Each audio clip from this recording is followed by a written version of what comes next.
Let's go! You take a look at this. It's early in the game, and you see here Arik Gilbert, horrible pass protection. And lucky enough, Myles Brennan was able to get away from this, and he was able to roll out and throw it away. Boom! I'm looking at you. Yes, you. Getting ready to type your angry Arik Gilbert is a quitter comment down below. The reason why I tease at beginning is because this is what this video is going to strictly be about. Arik Gilbert as a football player, because I don't want to get into his current situation or the Florida transfer. Let's get into the eyes of Ed Orgeron and Jake Peetz.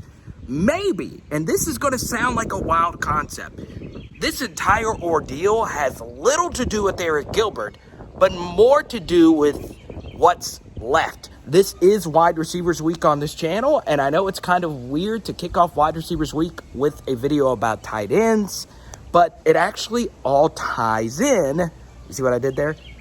Together. And I'll explain why at the end of this video. So, let's get to it. Let's go. The blocking aspect, especially in the first game for a true freshman, wasn't going to be great. However, you look at the very next play, Arik Gilbert is making a jumping catch on a corner route 15 yards down the field. So that's the thing. Arik Gilbert, even though he is a major liability in the blocking game, he'll make it up as a receiver. And we'll see this on the very next slide here. Okay? This is a deep post route that we connect with Jaray Jenkins, but you'll see Arik Gilbert whiffing his block actually cost us a touchdown.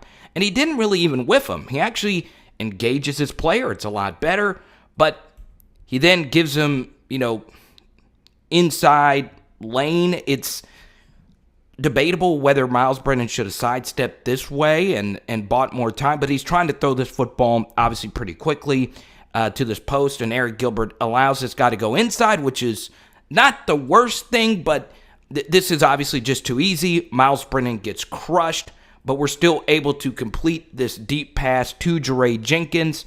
But notice, if Myles Brennan had more time, he probably delivers his football where Gary Danielson has it circled right here to this hash mark.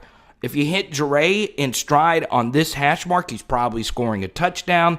Instead, he's got to wait for it, and he catches it, and then, of course, he is tackled. But, once again, Arik Gilbert makes up for it as a receiver, because I think a lot of you remember this play. Myles Brennan on 3rd and goal. He's basically getting hacked, and he throws up a prayer. Well, Myles Brennan knows if Arik Gilbert is on that side of the field and I just throw a jump ball, this freak nature of an athlete is going to make a catch, and he did actually bring this down for a touchdown. So, you saw on this drive that Arik Gilbert, even though his blocking could be inconsistent, he'll make up for it as a receiver. You look at the history of true freshman tight ends in the SEC. Only one, Jalen Werdermeyer, had 30 or more catches in his true freshman season. Did Arik Gilbert's blocking actually get better? Well, it depends on who you ask. As many of you know, I do film studies on almost every game, and I'll link them all down below. I honestly thought he did, and I'll show you right here. And this was just Arik Gilbert in pass protection. How was he as an actual run blocker? So we're going to get to this with Kole Taylor in just a second. Here's Arik Gilbert. What this essentially is he's lined up on the outside, and you're essentially becoming the fullback. You're the lead blocker. So we're going to need you to lead block one of these backers right here. And it's obviously not the prettiest, but he does seal this backer on the inside, and I know there's another red circle. This is from our Alabama film study, so if you want to actually see the video, I have it linked down below. And you see he does seal Christian Harris off to the inside, and we get a nice gain here on 1st down against a really good Alabama front. And you notice we're actually getting some good run blocking here.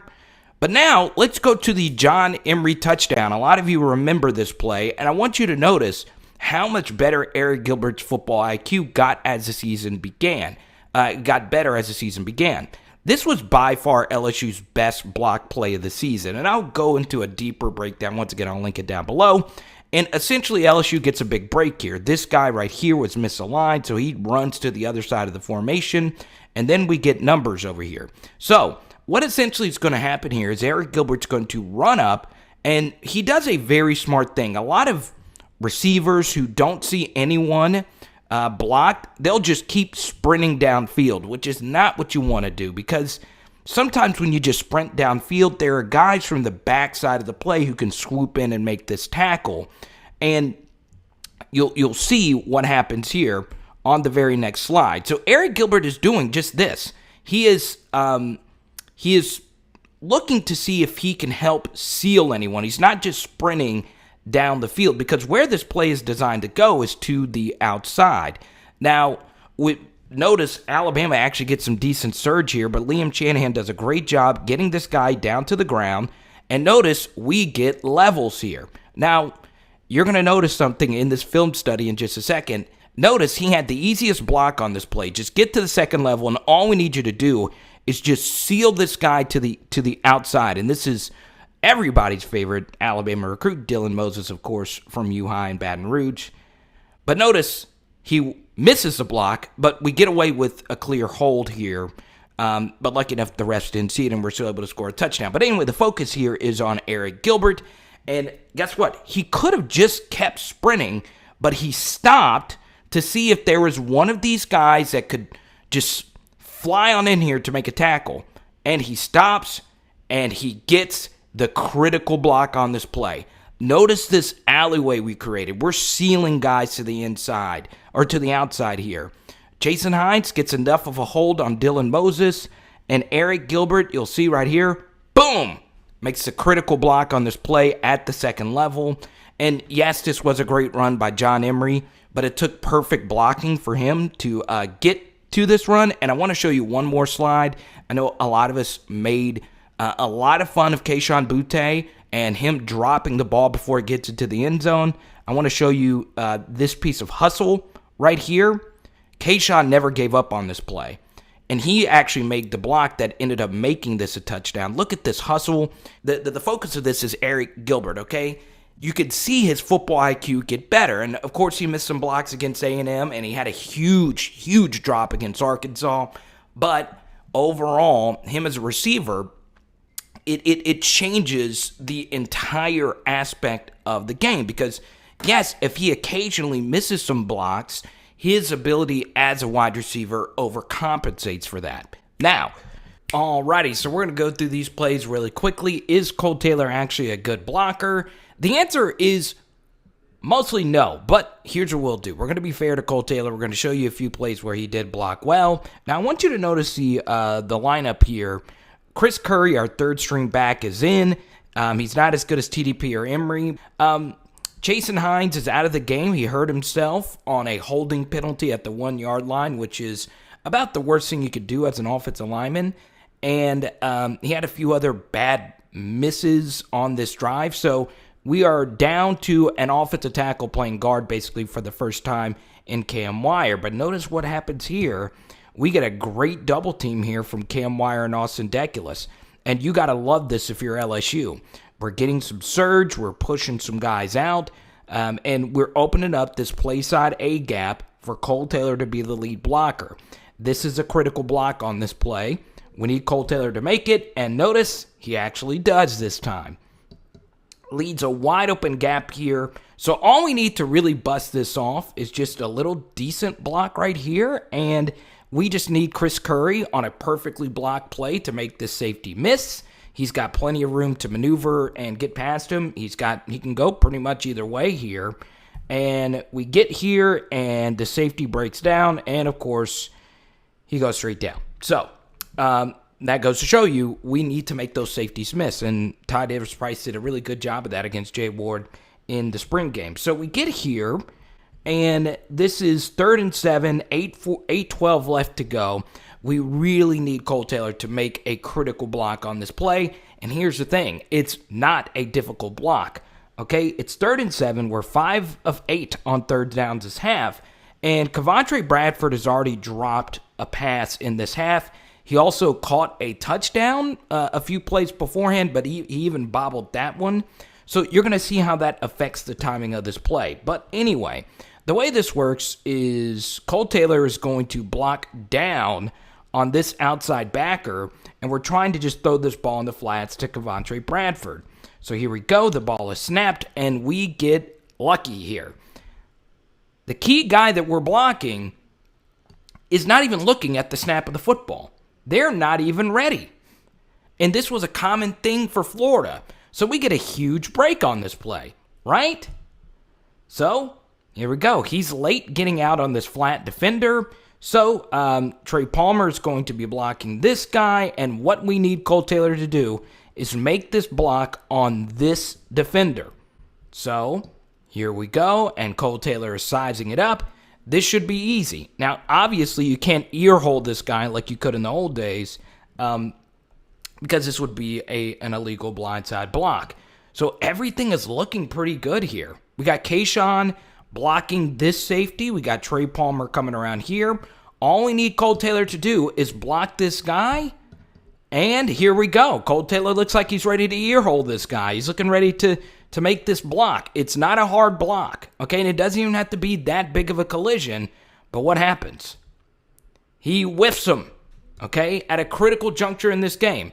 Now, notice the ball placement here from Max is not the greatest. He's not really leading him. But then again, the connection between the two of them hasn't been that great. And this is something that you saw Jake Peetz working on throughout all spring practice footage that was released. Jake Peetz, who was once Christian McCaffrey's coach, he understands the importance now in the modern-day offense to have a good quarterback and running back relationship out of the backfield. And we're still trying to find that right connection. But that's a side note here.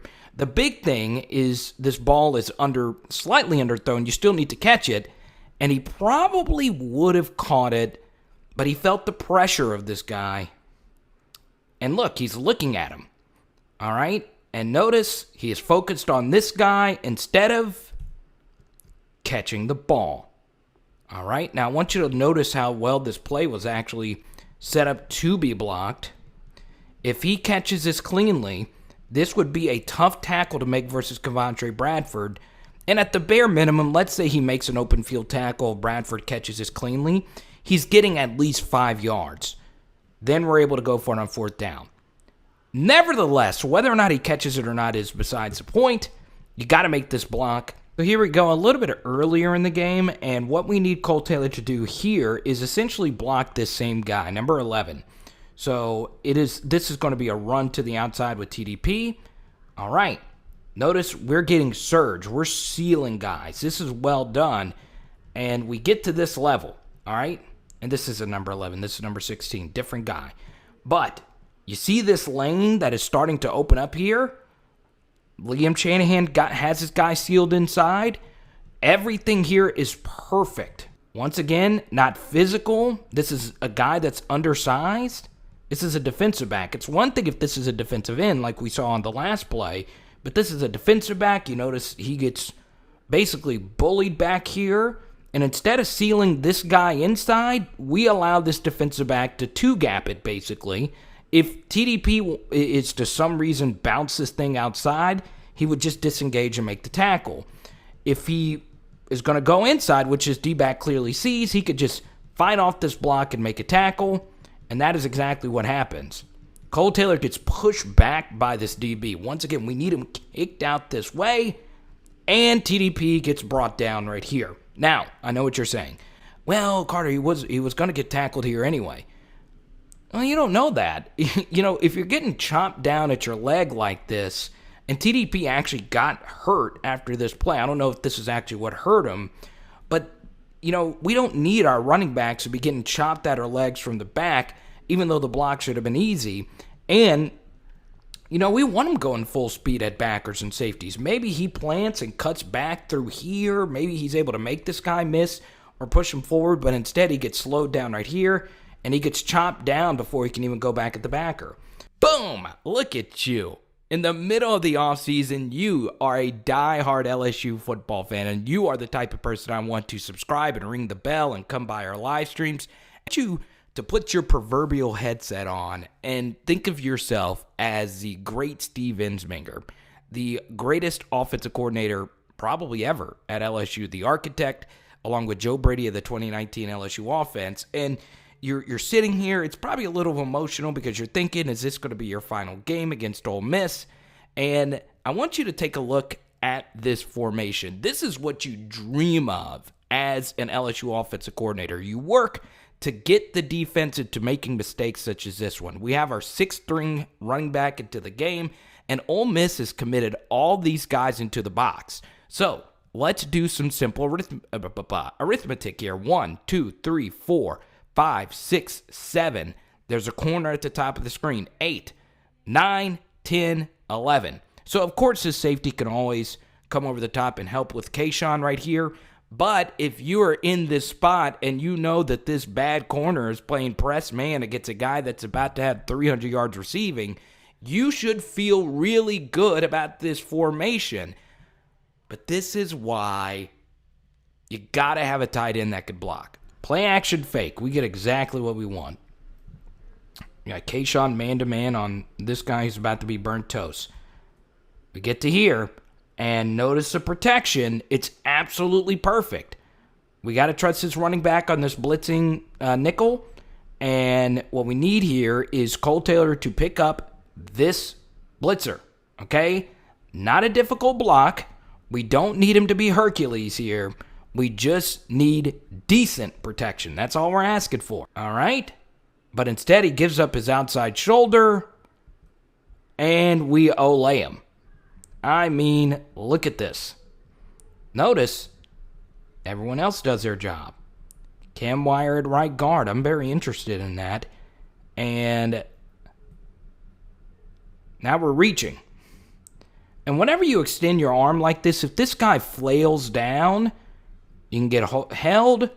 But I'm not going to lie, I would much prefer a holding call instead of a blitzing backer who actually, you can't hit a quarterback if you're still standing. See, he's not falling down. He's not losing his balance. The blocker didn't force him to lose his balance. So this should have been a penalty hitting a quarterback this low.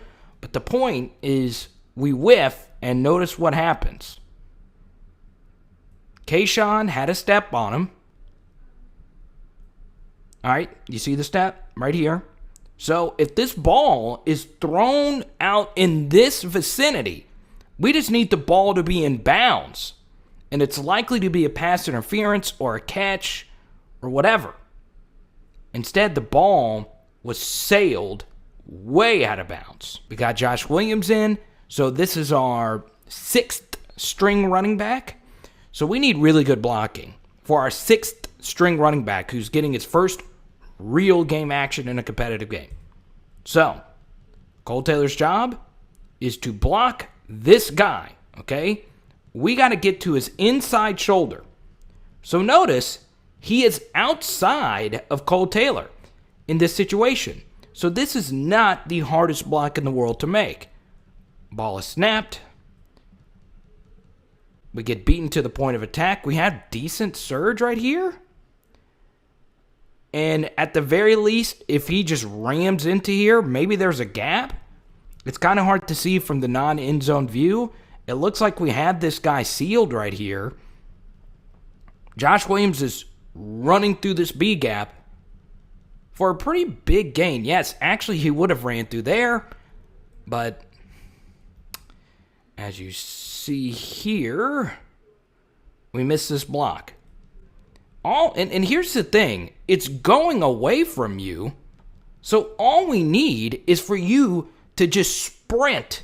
We need to sprint to his inside shoulder. Even if you make him go around you, you're not going to likely catch him. So this is not that difficult. This is not really strength. It's speed. Now we get here. 2nd and 9. We actually get a little lucky here. This is a run to the outside. This end is setting the edge. So once again, Kole Taylor is getting beaten into the backfield. But he actually does, and this is what I'm talking about, just sealing the guy where you're supposed to seal him. He actually gets flipped right here. But notice he gets flipped so badly that he takes this guy he's supposed to be blocking his legs out, and that opens up this gap right here. So you're seeing a trend here. Kole Taylor's getting thrown around like a rag doll, but that time it worked, okay? And once again, it's you guys are seeing it for yourself. This is not, bad-mouthing. Now, we're actually going to give Kole Taylor a lot of credit here. You notice that missed pass protection just a second ago? We're actually going to see some really good protection here. This time he picks up this blitzer. Okay, this guy's going to be coming. Boom. Look at that. He resets. So this lets you know that he can do this. Now, consistently, it's a question. This is good experience for him. But notice he picks this guy up, and notice what this protection does. We got elite protection across the way. Max delivers the ball a second too late, and it's a little inaccurate, and he dropped it. So here's the situation. It's obviously, an and short situation, and as we always do on film studies, 1, 2, 3, 4, 5, 6 guys, and we have 6 guys to block these 6 defenders.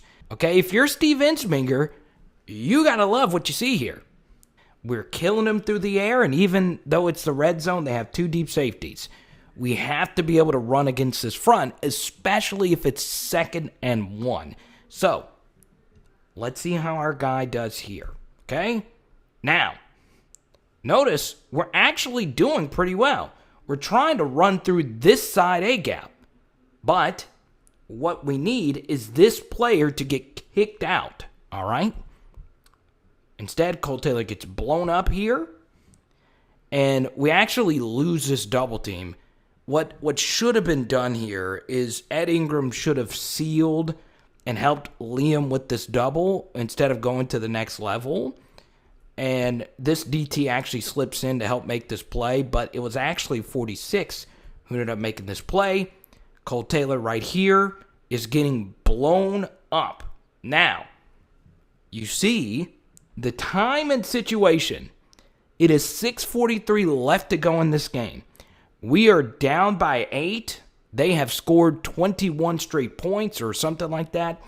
And we need to score here. We have 1 timeout left. We got to get this block. We've got to get this block in crunch time.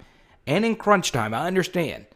This is only your 2nd full game. Everyone's tired and it's in the rain. We just can't have this. He gets blown out of the play so bad that he is 2 yards behind the line of scrimmage. This is grown man football, and this is a guy who slipped this double team from Liam. Ed Ingram notices a mistake he made. The guy he doubled at first is able to miss this double, and we get blown up here. And this is where Kole Taylor was at the start of the play, and here we are. And he's already popped back up. And it's a tackle for loss. But notice we start from here, and we're trying to run this football through here. And this next slide lets you know everything you need to know. He gets blown back into the running back here, and TDP was forced inside and through this gap. And Liam Shanahan got blown out of here by Ed Ingram. Too much penetration given up by Austin Deculus here. And you can see the full breakdown of this play. But you could see Kole Taylor is just destroyed into the backfield here. And he gives up, obviously, a tackle for loss. So let's give Kole Taylor a break here as a receiver. Once again, this is just one spring game and one play, but this was one of his few targets in the game. And this is a target we need, okay? We have Kole Taylor man-to-man on a shorter safety here in Jay Ward. So he's essentially, playing a nickel here. Just straight press man against Kole Taylor. So if we get a decent release and if we throw a catchable ball high, Kole Taylor's got to win it. So we're trusting Kole Taylor to win. Max Johnson throws a catchable ball to where only he can catch it. Decent coverage by Jay Ward. Maybe it's pass interference because he didn't turn his head. But notice 2 hands on the ball. So we need Kole Taylor to muscle this bad boy down and gronk this thing. But he doesn't. And it's dropped. Alrighty, so this is where the real fun begins. Let's take a look at what Ed Orgeron and the coaching staff had to say about Kole Taylor And let's get a little more background on him versus Arik Gilbert, okay? And we'll get into the Arik Gilbert morality argument in just a second. So here's Brooks Cabuena. Ed Orgeron says he thinks Kole Taylor will be an NFL tight end, but Ed Orgeron says that all the tight ends are going to spend 10 minutes with him in practice, working on the sled, learning how to block. So guess what? We kind of just looked over this quote, but you rarely see Ed Orgeron ever working with the offense. He's normally working with the defensive line based on the small number of photos. So this is Ed Orgeron saying, look, this was a problem on the film, and we've got to work on it. But notice the date. This is early March. So this is before the spring game, okay? That is very important. We'll get to that in a second. But here we go. Kole Taylor will be an NFL tight end with more development. Here's DJ Mangus, the passing game coordinator, who is also the co-wide receivers coach, and will be working closely with Jake Peets to make evaluations on this position. He says he thinks freshman Kole Taylor has the mindset to be a physical blocker and has shown potential. The next step with him is filling out his large 6'7" frame. This is a very good quote where DJ Mangus is basically saying in a roundabout way, there's still some work to be done. And we'll get to that in a second. But let's just go through all these quotes.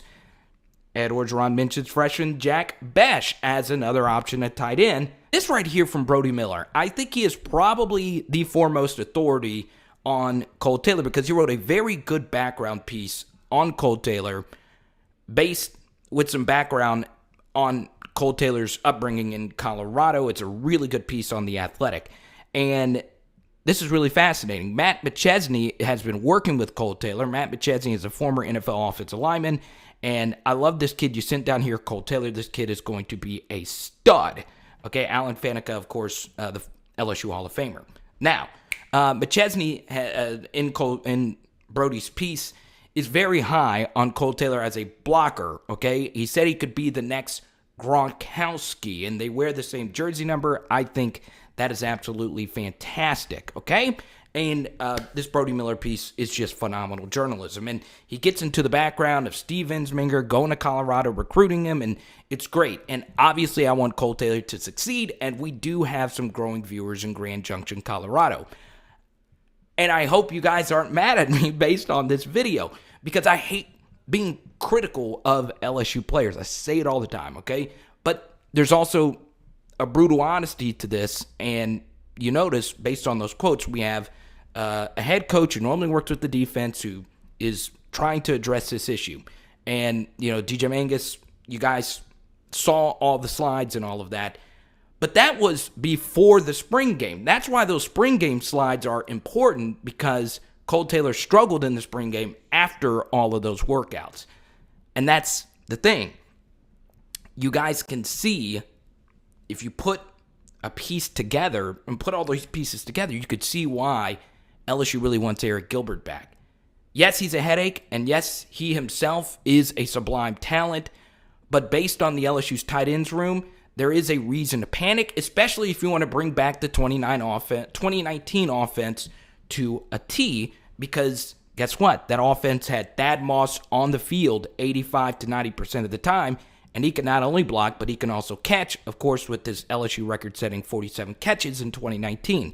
Now, we're going to go through a lot of different takes and layers to this, so stick with me. There's not going to be a whole lot of fancy edits here at the end of this video. Now, first thing, I think Kole Taylor can be a fantastic tight end in the SEC. Number one, the mentality is there. Number two, especially if Max Johnson is a quarterback, Kole Taylor and Max Johnson are obviously really close. I believe Brody said in the piece that they're roommates.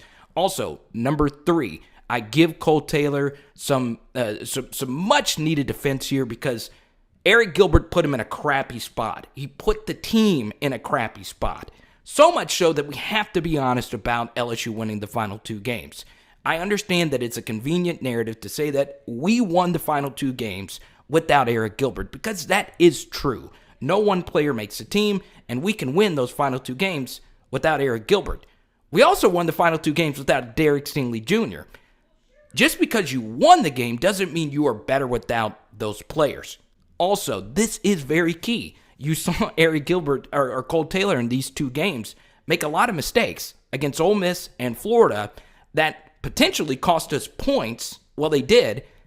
So it is fair also to say, yes, it is true Kole Taylor's shoe being loose helped us win this game, but we can admit that that's random, even though it's fun and fantastic. The bottom line, though, is we need to make this statement, and I know it's a little uncomfortable to say, we won those 2 games in spite of Kole Taylor's struggles. Now, we'll get to the backups in a second, but let's defend Kole Taylor even more. Let's actually take a look at his situation. He is a 3-star, 6'7" tight end.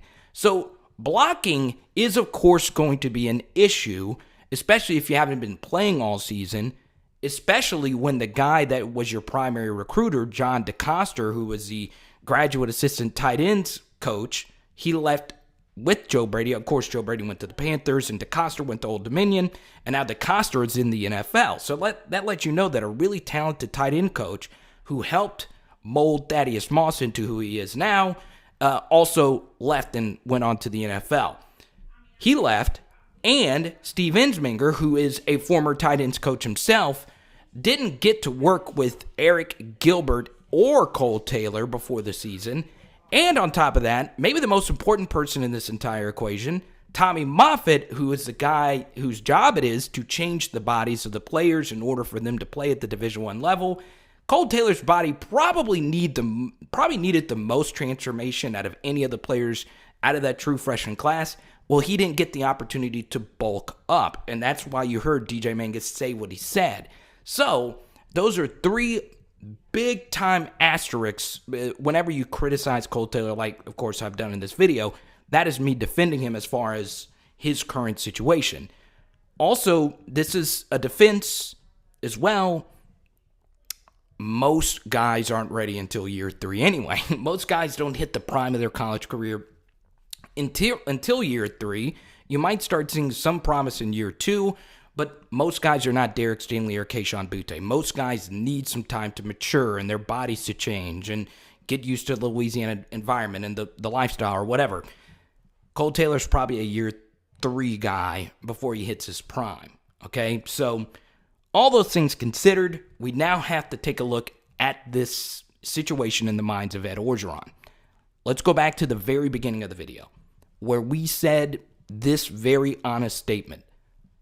Maybe it's not Arik Gilbert that we should worry about. Maybe it is the backup room. Maybe it is the fact that LSU is really thin at tight end at a position where you want to keep them on the field at all times, which is why in the offensive depth chart piece we did last week, we brought up the idea that Jake Peetz might run more 10 personnel or 4 wide receiver sets with one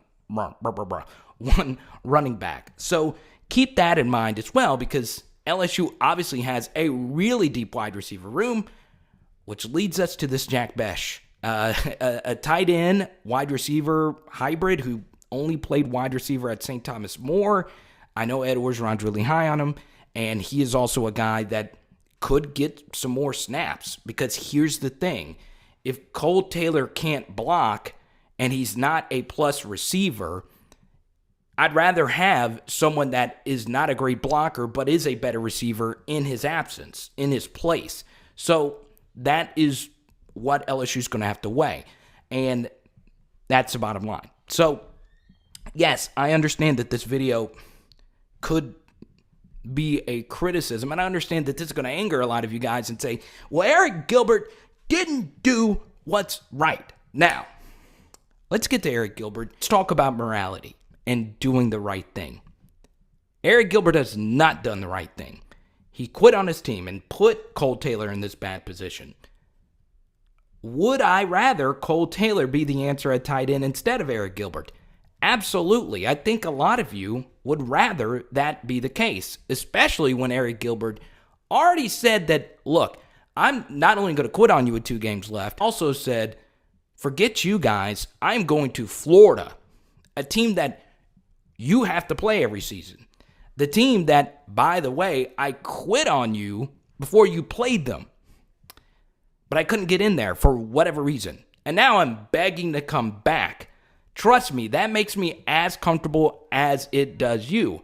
And this is not Arik Gilbert's second chance. His second chance was when Ed Orgeron was pleading him to come back at the end of the season, pleading him to come back before he made the decision to go to Florida. This is Arik Gilbert's third, fourth, or fifth chance to be allowed to come back to LSU, and obviously they're trying to make this work right now. But he is just 18 years of age. I tend to be a very forgiving person anyway, so why not? Let him back, especially with what we know now about the tight end position. So that's the thing. And is Nick Storz an option? Is Jalen Shead an option? Is Jack Mashburn an option? We saw him a lot in spring drills. It's a stretch. Nick Storz, he did have a catch in the spring game. He does play a lot, the former baseball player, and I would venture off to say that he is probably a better blocker than Kole Taylor, and he is also a reliable special teamer. I wouldn't count him out of this, and Jalen Shead, like Kole Taylor, is a 3-star tight end. He's probably not going to be ready as a true freshman either. So, as you could tell, this is very, very, very complex and a lot of compounding issues on top of issues, but there you go. So here is the awkward point of the conversation where it can get a little messy in comment sections. What is the latest with Arik Gilbert? I'm going to share with you what I know that I feel comfortable to factually share with you as far as Arik Gilbert's latest status with the team. I don't know. I can say, though, that a fair amount of reporters have let it be known that Arik Gilbert has met with Ed Orgeron and LSU officials about potentially returning. Now, we've heard all these crazy rumors as far as list of demands and why did he actually opt out? Was his body really hurting? Was he actually committed to Florida? Did Dan Mullen even want him? You see, there's all these different rumors, and that's not what this channel is about. It's not gossip, okay? But that is crazy to think about because this is so complex. But the point of this video is, a lot of you are probably wondering, well, why do we want, this guy who's been a headache so bad? Maybe it's not so much him, but just everyone else. And that's the complexity of this whole thing. Does the team want him back? Do the players want him back, knowing what happened last season? That's crazy. We've seen different players tweet that they want AG2 back, but that's the thing. And he wouldn't even be AG2 next season because Coy Moore got that number 2. So you can see why this is a cluster of just bad information and gossip and rumors and all these different things. So I'm done guessing to if he's actually going to play next season. I was just showing you why LSU is making the effort. So I hope you enjoyed this video today. If you want to see our offensive depth chart, boom! Comment down below your thoughts. It is Power Hour LSU. Boom! Tacos. Let's go.